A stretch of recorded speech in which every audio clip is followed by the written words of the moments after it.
Did you know what a lot of us are mistaking for the dark night of the soul?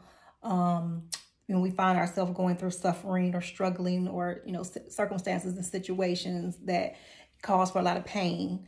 Um, what a lot of us are doing are working ourselves out of cycles in times and spaces that we created ourselves in, going against our purpose, going against what we incarnated to do at this time by making certain decisions, right? So, say for instance, you're on the freeway and it says, something just tells you, come up on 6 Mile, and you say, well, no, I always come up on 7 Mile, but something is telling you come up on 6 Mile. But you say, no, I'm not gonna come up on 6 Mile. I always go 7 Mile. So you come up on 7 Mile, and there's this huge accident. You could have avoided it, but now you got to wait in all this traffic, right?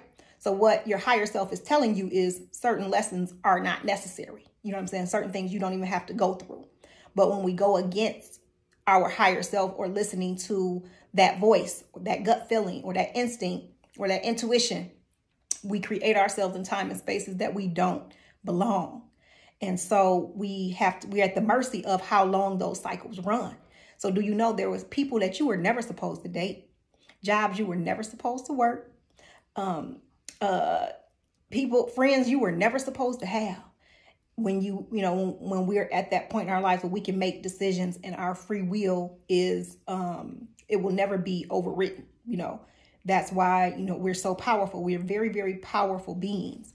So the pain of coming out of those cycles will feel like a dark night of the soul because you're trying to get back on purpose. You're trying to get back in alignment with that in which you incarnated yourself to in this time, space and time, with this particular lifetime.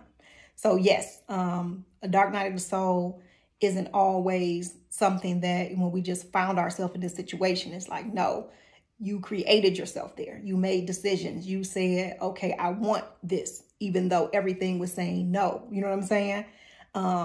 But, you go through with the lesson and it is what it is. You can use it for whatever it's worth. But usually the pain is coming out of those cycles, and you don't know how long those cycles can run, or how long you're going to be in that relationship, or how long you're going to be working that job. Whatever the case may be. But this is why we're so powerful. We're very, very, very, very, very, very, very powerful. So whenever you find yourself in that time, in that space where, you kind of going through, sit with yourself, be with yourself and say, okay, what's going on? You know what I'm saying? What is this? What is this trying to teach me? Instead of why is this happening to me? Peace.